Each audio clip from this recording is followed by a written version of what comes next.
বাবার সাথে কৃষিকাজ শেষ করে বাড়িতে এসে দেখি অনেক মানুষ আমাদের এখানে। দেখি আমাদের গ্রামের মেম্বারও আছে। আমি মনে মনে চিন্তা করছি কি ব্যাপার, এত মানুষ এখানে কেন? আমি বললাম ঈশা, এই ঈশা। ঈশা বলল কি হয়েছে ভাইয়া? আমি বললাম এইদিকে আয় তো। ঈশা বলল কি হয়েছে? আমি বললাম আমাদের বাড়িতে এত মানুষ কেন? ঈশা বলল ভাইয়া তুমি শুনো নাই, বাবার কাছে নাকি মেম্বার 1,50,000 টাকা পায়। আমি বললাম কি এত টাকা? ঈশা বলল হুম ভাইয়া। আমি বুঝতেছি না এত টাকা কিভাবে। আমি বাহিরে এসে দেখি বাবা মেম্বার সাহেবকে বলছে আমাকে কয়েকদিন সময় দিন, আমি আপনার টাকা দিয়ে দিব।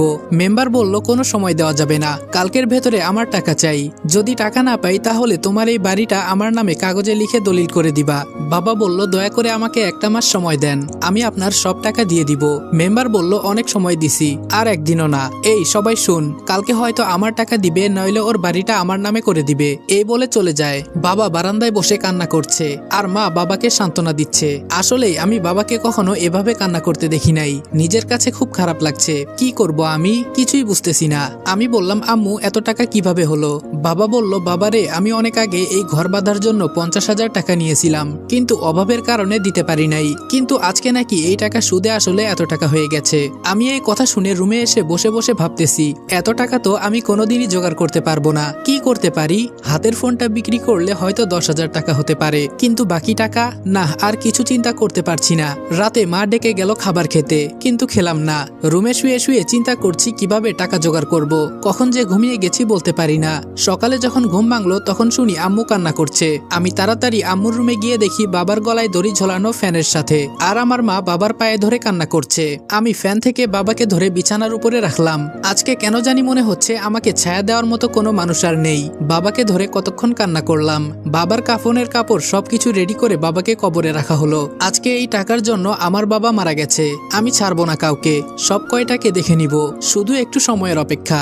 আজকে প্রায় 3 দিন হয়। রাতে আমাদের বাসায় মেম্বার এসেছে। মেম্বার বলল রনি এদিকে আসো তো একটু।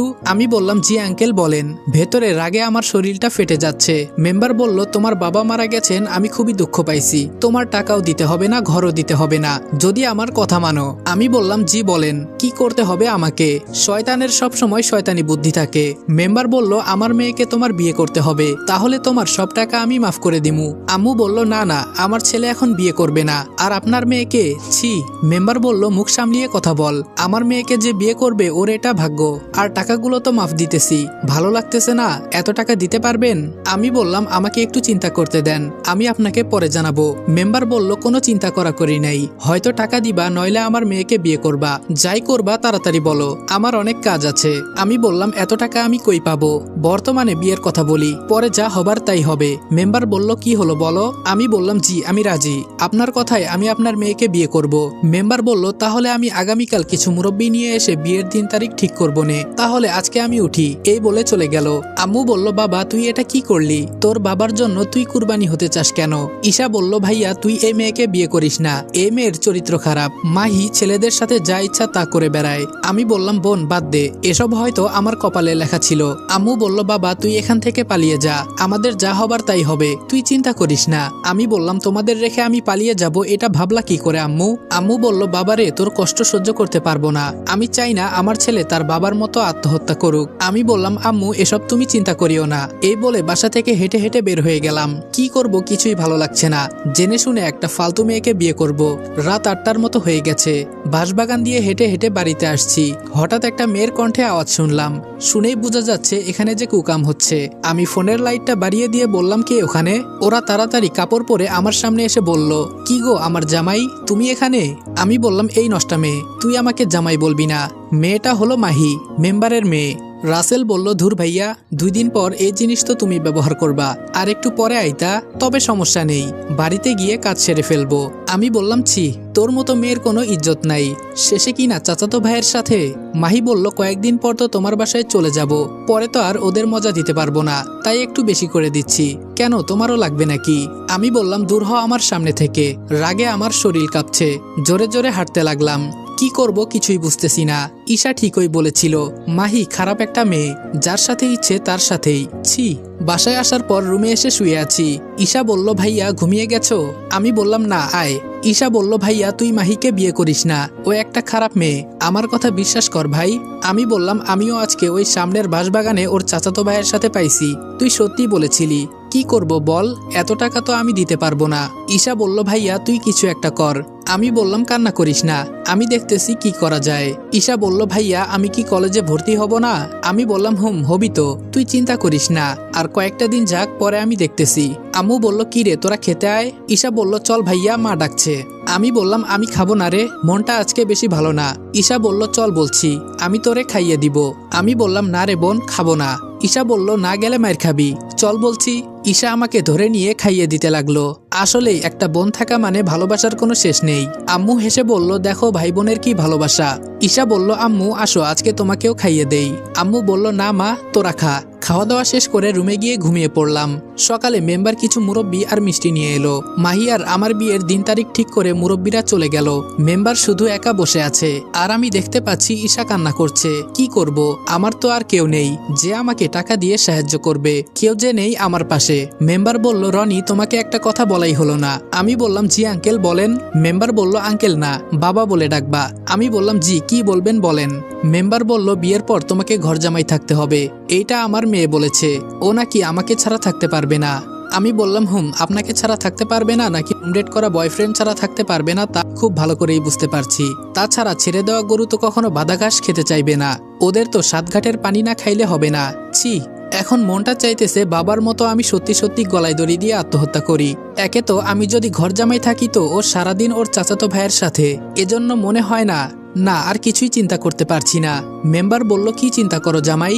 আমি মনে মনে বললাম তোর মেয়েকে বিয়ে করলে তো জামাই বলবি। মেম্বার এবার একটু জোরেই ডাক দিল। আমি বললাম জি কিছু বললেন? মেম্বার বলল তাহলে তুমি ঘর জামাই থাকতে রাজি তো? আমি বললাম না আমি পারবো না, আমার আম্মু আর ছোট বোনের কি হবে আমি চলে গেলে। মেম্বার বলল যদি কিছু না মনে করো আরেকটা কথা বলবো। আমি বললাম জি বলেন। মেম্বার বলল তোমার মা আর তোমার বোনকে যদি চাও তাহলে আমি বিয়ে করতে রাজি আছি, দুজনকেই একসাথে বিয়ে করব, তাহলে সবাই একসাথে থাকা হবে।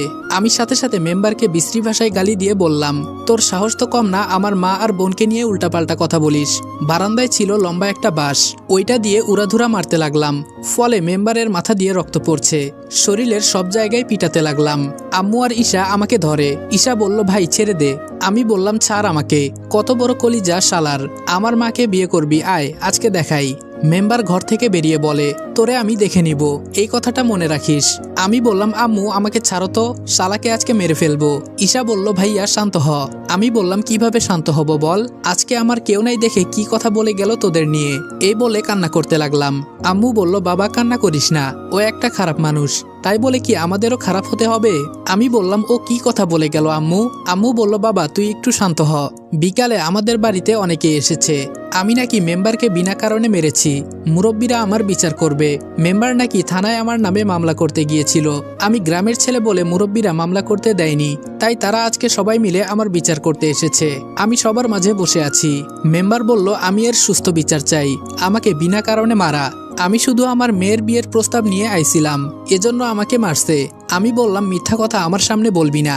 মুরব্বী বলল তোমার সাহস তো কম না, একে তো আমাদের গ্রামের মেম্বারকে মেরেছো, আবার আমাদের সামনে বেয়াদবের মতো কথা বলো।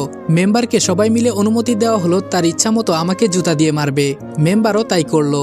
আমি শুধু মুখ বুজে সহ্য করছি, জানি এখন যদি বলি মেম্বার আমার মা বোনের সাথে খারাপ ব্যবহার করেছে তাহলে কেউই আমার কথা বিশ্বাস করবে না।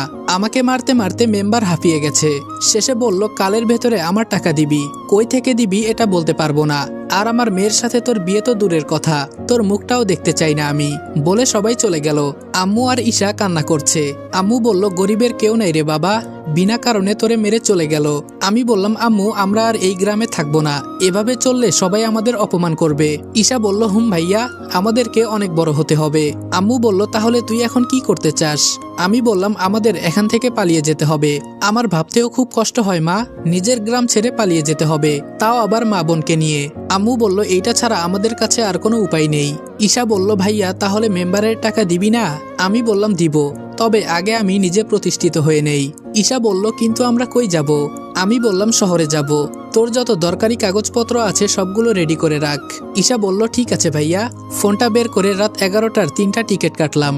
দেখতে দেখতে প্রায় 10টার মতো বেজে গেল, আর আমাদের গ্রামে 9টার পর সবাই ঘুমিয়ে পড়ে। আমরা তৈরি হয়ে রওনা দিলাম, চোরের মতন হেঁটে যাচ্ছি।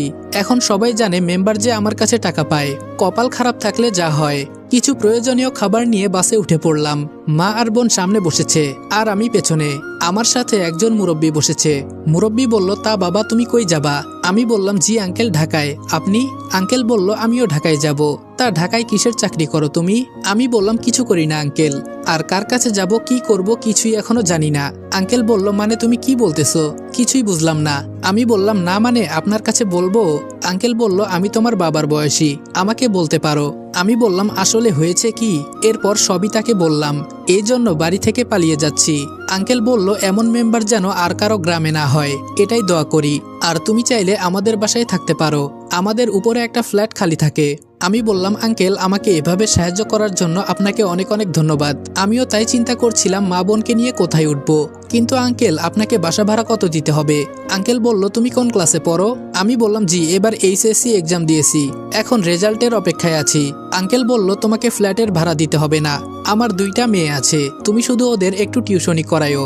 আমি আঙ্কেলকে জড়িয়ে ধরে বললাম, আপনি আমার অনেক বড় উপকার করলেন। কি করে যে আপনাকে আমি ধন্যবাদ দিব, দেওয়ার মতো আমার কোনো ভাষা নেই। আঙ্কেল বলল, আমি তোমাকে কোনো চাকরি দিতে পারবো না, কারণ আমি স্কুলের টিচার। আমি বললাম, আরে আঙ্কেল সমস্যা নাই, আমি খুঁজে বের করে নিব কোনো চাকরি। আর আঙ্কেল আপনি আমাদের গ্রামে কিসের জন্য এসেছেন? আঙ্কেল বলল, এখানে আমার বড় ভাই থাকে, তাই গ্রামে একটু বেড়াতে আসছিলাম। আমি বললাম, ও বুঝলাম। আঙ্কেলের সাথে কথা বলতে বলতে কখন যে ঘুমিয়ে গেছি বলতে পারি না। ঘুম থেকে উঠে দেখি চলে আসছি। একটু পর আঙ্কেলের একটা মাইক্রো এলো। আঙ্কেল বলল, বাবা উঠো, একসাথে যাই। আমি বললাম, আরে না আঙ্কেল, আপনি শুধু ঠিকানা বলেন, আমরা রিক্সা নিয়ে চলে আসব। আঙ্কেল বলল, আরে উঠো তো। আম্মু আর বোনকে তুলে আমিও উঠে গেলাম। কি আর করার, এত রিকোয়েস্ট করছে। বাসায় আসার পর আঙ্কেল ভেতরে যেতে বললেন, কিন্তু গেলাম না। আমি বললাম, আঙ্কেল চাবিটা দিন। বাসায় তো আছি, পরে যাবনি। আঙ্কেল বলল, ফারজানা মা কই তুই? ফারজানা বলল, হুম বাবা কি হয়েছে? আঙ্কেল বলল, আমাদের উপরের ফ্ল্যাটের চাবিটা দিয়ে দে তো ওদের। ফারজানা বলল, আচ্ছা বাবা। কিছুক্ষণ পরে চাবিটা দিল আমার হাতে। আঙ্কেল বললেন, বোন সকালে তোমাদের সবার দাওয়াত আমাদের এখানে। আম্মু বলল, জি ভাই লাগবে না, আমরা তো রান্না করব। আঙ্কেল বলল, না না তা হবে না, আসতে হবে কিন্তু। আম্মু বলল, আচ্ছা। উপরে উঠে তালা খুলে ভেতরে ঢুকলাম। ঘরটা অন্ধকার হয়ে আছে। বাতি অন করতেই ঈশা বলল, ওয়াও ভাইয়া বাসাটা কি সুন্দর। আমি বললাম, পছন্দ হয়েছে তোর? ঈশা বলল, অনেক অনেক পছন্দ হয়েছে ভাইয়া। আম্মু বলল, কিন্তু তুই কিভাবে কি করলি কিছুই বুঝলাম না। আমি বললাম, উনি আর আমি একসাথে বাসে বসে আসছি, আর আঙ্কেলের কাছে সব বলেছি। সব শুনে উনি এখানে নিয়ে আসছে, আর বাসা ভাড়াও দিতে হবে না, উনার 2 মেয়েকে টিউশনি করাবো। আম্মু বলল, আমাদের সাথে উপরওয়ালা আছে। আমি বললাম, এখন ঘুমাও, সকালে সবকিছু রেডি করব। বিছানায় গিয়ে ঘুমিয়ে গেলাম। ফোনে সকাল 7টার অ্যালার্ম দিয়ে দিলাম, যদি হঠাৎ ঘুম থেকে না উঠতে পারি। সকালে ফোনের শব্দে ঘুম ভেঙে গেল। বাসা থেকে যখন বের হব তখন দেখি আঙ্কেল দাঁড়িয়ে আছে। আঙ্কেল বলল, কই যাও বাবা এত সকাল সকাল? আমি বললাম, জি আঙ্কেল একটু বাজার করতে যাব।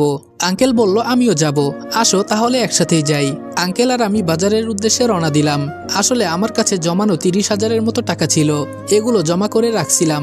তবে বাহিরে আমার কোনো চাকরি করতে হবে, না হলে টাকার সমস্যা হয়ে যাবে। বাজার শেষ করে আবার বাসার উদ্দেশ্যে হাঁটতেছি।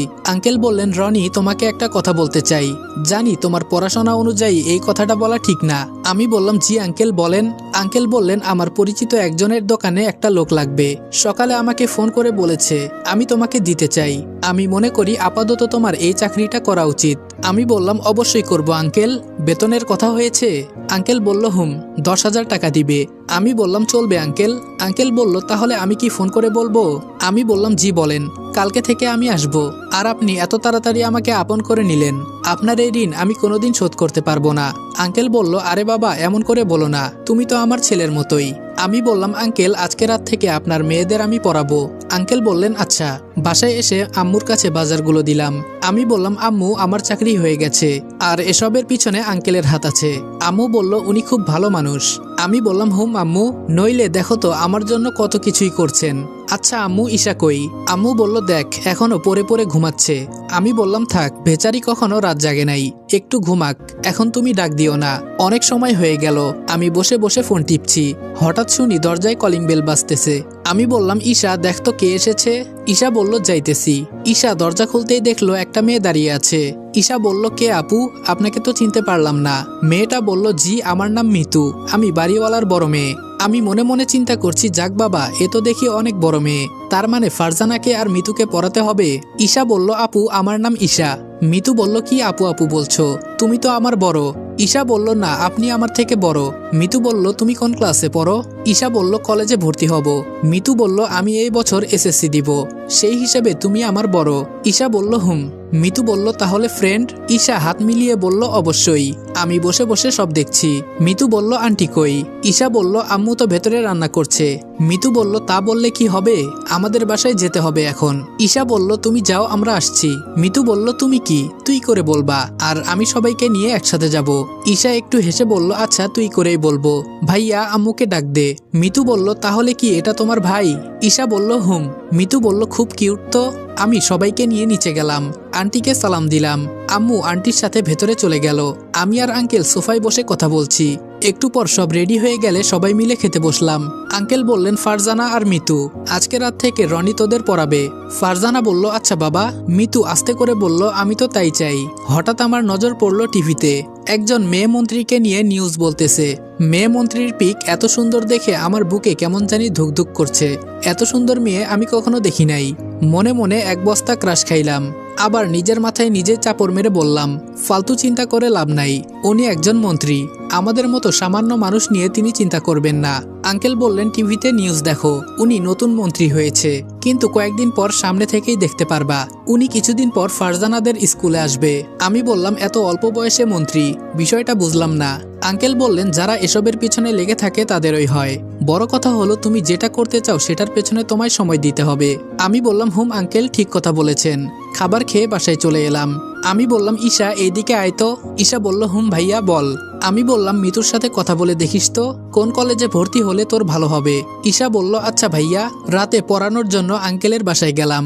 কলিং বেল বাজতেই আন্টি দরজা খুলে দিল। আন্টি বলল, আসছো তুমি বাবা? আমি বললাম, জি আন্টি। আন্টি আমাকে পড়ার ঘর দেখিয়ে দিলেন। আমি আন্টির দেখানো রুমে গিয়ে দেখি দুই বোন মিলে ফোনে লুডো খেলছে। আসসালামু আলাইকুম এভরিওয়ান। অযোগ্য ভালোবাসা গল্পের প্রথম পর্ব এখানেই শেষ করলাম। ভিডিওটা ভালো লাগলে লাইক এবং কমেন্ট করে দিও, আর চ্যানেলে নতুন হলে সাবস্ক্রাইব করতে ভুলবে না। তো দেখা হচ্ছে নেক্সট ভিডিওতে। ততক্ষণ ভালো থাকবা, সুস্থ থাকবা। আল্লাহ হাফেজ।